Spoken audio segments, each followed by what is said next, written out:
Bom dia, turma! Dando continuidade aos processos de tratamento de poluentes químicos, veremos na aula de hoje sobre o processo de compostagem. O processo de compostagem é um processo biológico de valorização da matéria orgânica, seja ela de origem urbana, doméstica, industrial, agrícola ou florestal. É um tipo de reciclagem do lixo orgânico. É um processo natural em que os micro-organismos, como fungos e bactérias, são responsáveis pela degradação de matéria orgânica, transformando-a em humus, um material muito rico em nutrientes e fértil. É um material fértil. Vamos ver aqui um vídeo que explica sobre o processo de compostagem. A compostagem orgânica, usada para adubação, principalmente nos sistemas de produção agroecológicos, é hoje praticamente utilizada no mundo todo. Mas o que pouca gente sabe é que a qualidade desse adubo depende muito do jeito e do material com que ele é feito. O pesquisador da Ipagre, Empresa de Pesquisa Agropecuária e Extensão Rural de Santa Catarina, Euclides Schallenberger, é quem explica o segredo: usar materiais orgânicos diferentes para se conseguir uma concentração mais adequada dos nutrientes necessários a cada tipo de cultivo. O composto, ele contém os mesmos nutrientes que um adubo químico contém. Os macronutrientes, nitrogênio, fósforo e potássio. A grande vantagem do composto orgânico, além de melhorar o solo nas condições físicas e biológicas, ele contém também todos os micronutrientes que a planta precisa, que é o ferro, o cobre, o zinco, o molibdênio, boro, cloro, enxofre. Esses micronutrientes vão favorecer a planta, ao contrário de um adubo químico que não contém esses micronutrientes. Na verdade, então, é um composto que também é formulado. Exatamente. Depois de pronto, o recomendado é fazer uma análise para saber o teor desses micronutrientes e macronutrientes nesse composto. Agora, para cada planta, Silvano, nós temos que ter um composto com concentrações diferentes. E aí que vem a vantagem de fazer um composto diferenciado. Que é, por exemplo, plantas diferentes têm exigências diferentes. Exatamente. Por exemplo, o tomateiro é muito exigente em nitrogênio e potássio. Então eu tenho que, na hora de elaborar um composto, procurar matérias-primas que são mais ricas em potássio e em nitrogênio. A cinza da queima da lenha é um produto muito rico em potássio. Nós então enriquecemos o composto com essa cinza. Dependendo para que planta que o composto vai ser usado. Exatamente. Para as plantas mais exigentes em potássio, então se enriquece com cinza de lenha. Independentemente do material utilizado, o processo é o mesmo e que você vai acompanhar agora passo a passo. O local para a compostagem deve ser abrigado da chuva e do sol, como este.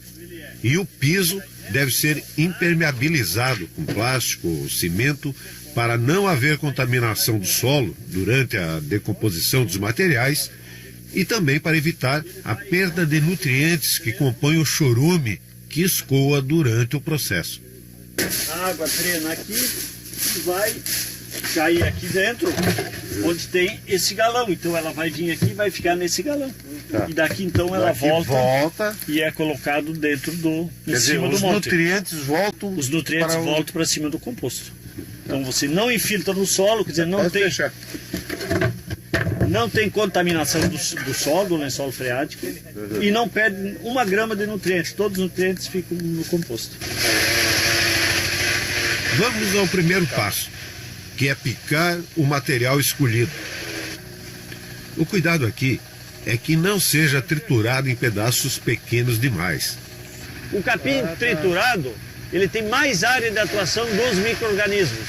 E com isso, então, diminui o tempo bem mais rápido. O que não pode acontecer é você picar o capim muito pequeno. Porque depois, se ele estiver muito picado, vai haver uma compactação desse material, vai ficar muito compactado e vai faltar oxigênio ali dentro. E os micro-organismos precisam de oxigênio. Essa é uma decomposição aeróbica, ou seja, na presença de oxigênio. Precisa de oxigênio. Se você compactar demais, você expulsa o oxigênio. Falando assim em termos bem simples, tem que ficar, o conjunto tem que ficar Fofo, tem que ficar com ar, exatamente. Por isso que esse tipo de compostagem não dá cheiro, não cria mosca. Esse piso, Em seguida, o material picado é empilhado em camadas, alternadas com os demais componentes escolhidos, como esterco e cinzas de madeiras, conforme a formulação desejada. E a cada camada, o material é umedecido. Aqui estão sendo testados materiais como capim-elefante, acrotalária, palha de arroz e outros, misturados ou não com esterco de aves, cinzas e até fosfatos naturais. A mistura é que vai determinar a qualidade e a composição química dos nutrientes desejados no composto orgânico. Então, quando eu quero um composto mais rico em nitrogênio, eu procuro principalmente as plantas leguminosas, que são ricas em nitrogênio. Quando eu preciso de um composto com mais potássio, eu vou buscar plantas que na sua composição são mais ricas em potássio. A maioria dos capim, das palhas, são ricos em potássio. Então eu tenho que fazer essa mistura proporcional entre uma leguminosa, um capim e uma quantidade de esterco para chegar no final a um composto ideal para cada planta. A pilha deve ser revolvida aos 20, 50 e 80 dias, porque a parte interna se decompõe mais rápido. O revolvimento, além de uniformizar a decomposição, é fundamental para o controle da temperatura e oxigenar os micro-organismos benéficos e eliminar os que podem causar doenças nas plantas.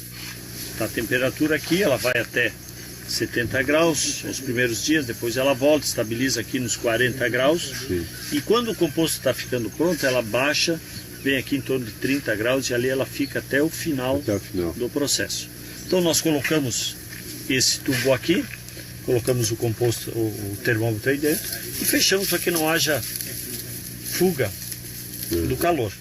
Por que tem que ser nesse cano? Porque o composto, conforme ele vai decompondo, ele vai descendo. Vai. E se o termômetro tiver sem uma proteção, ele vai quebrar, porque isso aqui é vidro, então ele vai quebrar e tu não consegue tirar ele. Então ele vai descendo junto. Junto, desce, coloca ali. É um conjunto, né?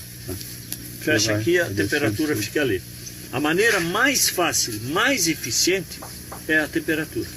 Pô, chegou a 80 graus. Pô, tá muito alto.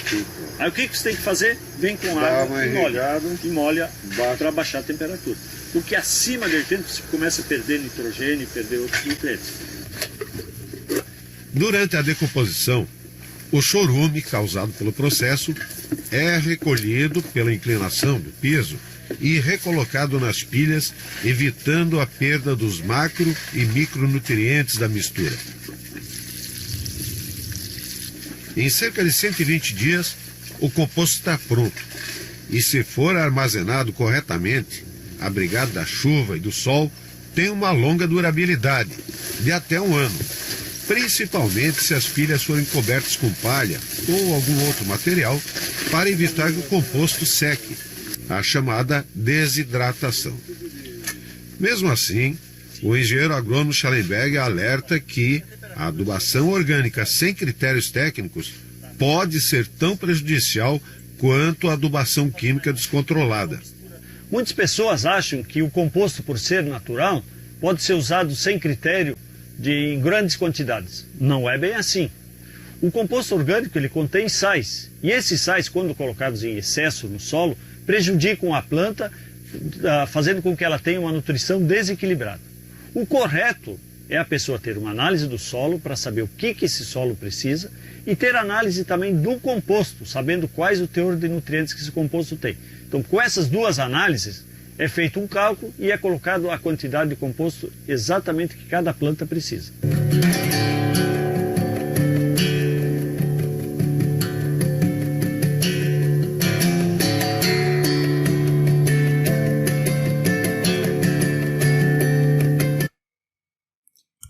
Vamos dar continuidade ao processo de compostagem. A incineração do solo com materiais perigosos resulta em cinzas que devem ter destinação ambientalmente adequada como resíduos perigosos. Por contraste, a compostagem ela produz um composto final rico em nutrientes, comparável a um solo superior enriquecido, que pode ser usado em paisagismo e aplicações agrícolas. Então, em vez da gente incinerar os materiais orgânicos, nós podemos utilizá-los no processo de compostagem, como nós veremos aqui, como fazer uma compostagem caseira.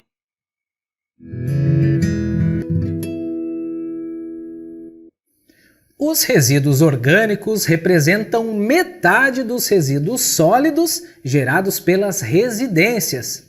Esse lixo pode ser tratado e transformado em fertilizante orgânico, isso por meio de uma composteira doméstica.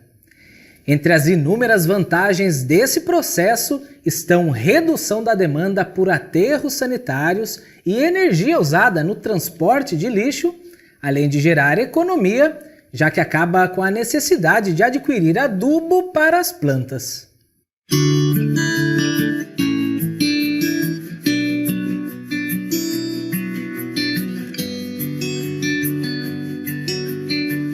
Olá pessoal, o meu nome é Renata Vieira, sou extensionista rural e a dica EPAGRE de hoje é composteira doméstica. A composteira doméstica é uma maneira simples, fácil e barata de dar um destino correto aos resíduos da cozinha da sua casa. Cascas de legumes, de fruta, casca de ovos, pó de café podem ser colocados na composteira. Além de reduzir o volume de lixo que vão para os aterros sanitários, você consegue produzir um poderoso adubo para o seu jardim e para a sua horta.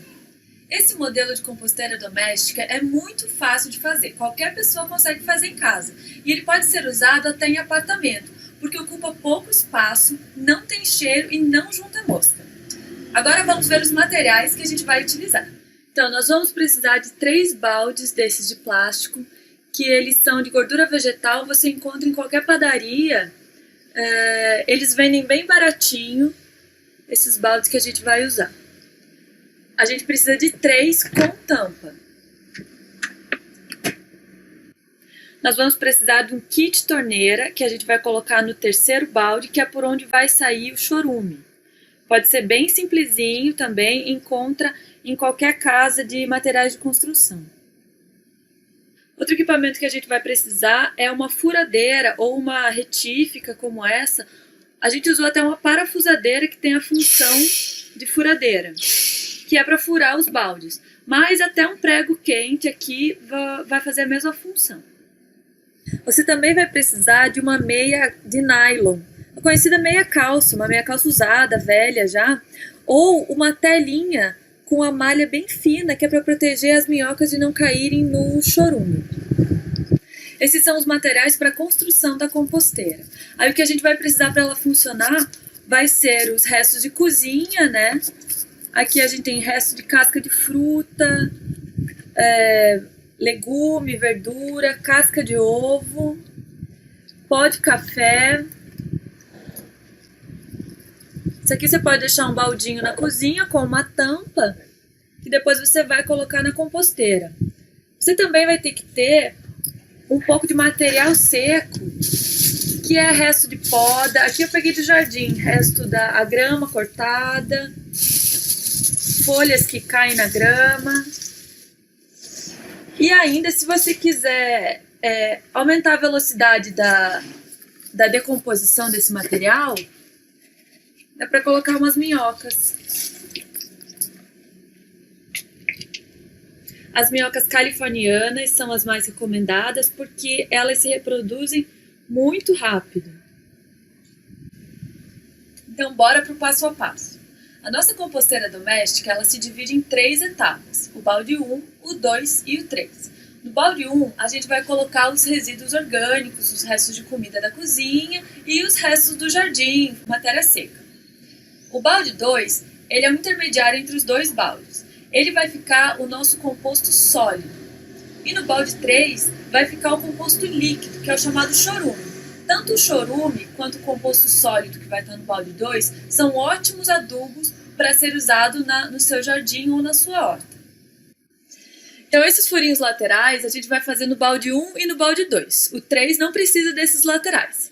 No 1 eu já fiz. tá? Então agora vamos fazendo 2?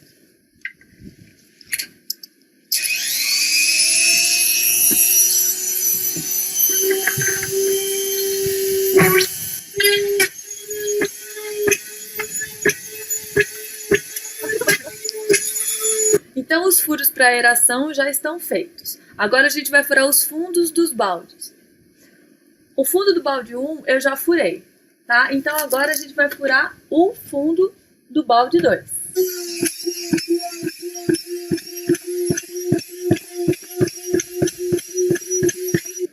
Então agora a gente está com os fundos dos nossos baldes furados e as laterais também para entrar o ar, né? Então agora a gente vai começar a fazer os furos das tampas. O balde 1, a tampa tem que ficar assim inteirinha mesmo, tá? E o balde 2, agora a gente vai furar, que é para o chorume escorrer e chegar até o balde 3.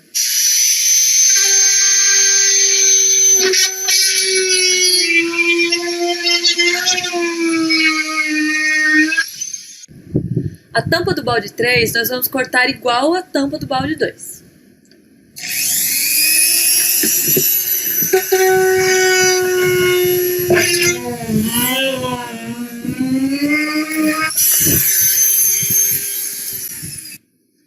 Para instalar a nossa torneira no balde 3, a gente vai fazer um furinho bem próximo do fundo, né? Lembrando que não pode colocar ela tão no fundo, senão a gente não vai conseguir apoiar o balde no chão.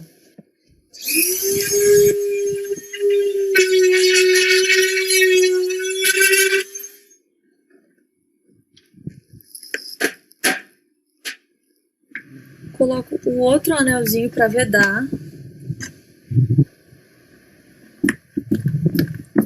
Então agora a gente está com o nosso balde pronto, nosso balde 3, a torneirinha instalada, a tampa furada. E agora, para finalizar o nosso processo, a gente coloca aquela tela ou a meia calça que é para as minhocas não entrarem dentro do chorume.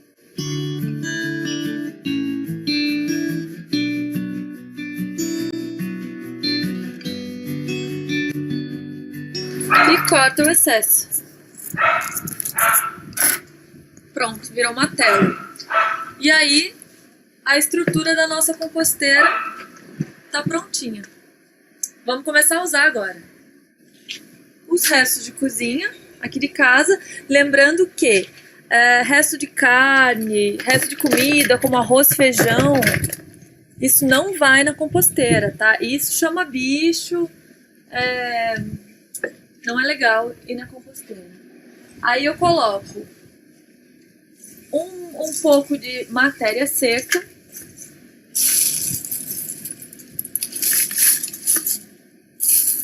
para dar o equilíbrio certo, para um ambiente agradável, né, para os micro-organismos que vão decompor tudo isso aqui. E vou colocar as minhocas também.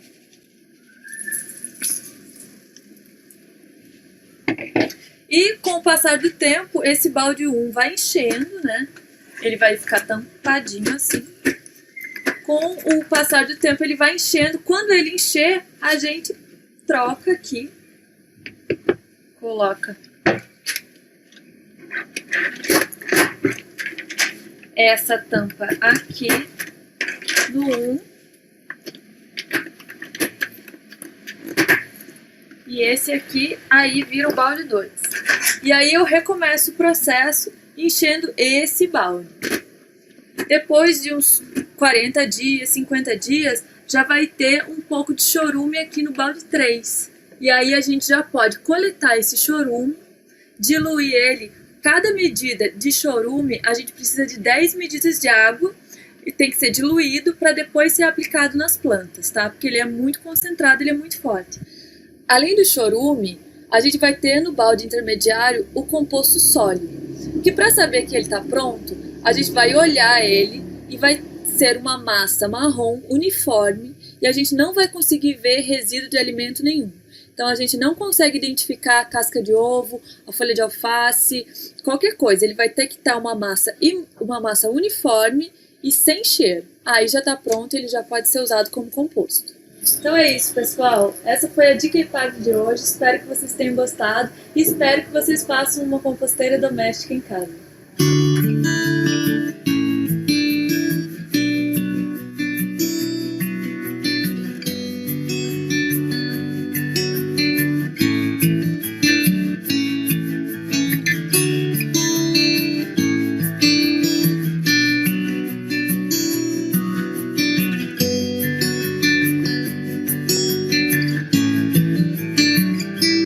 Então, turma, espero que tenham gostado da aula de hoje e até a próxima aula.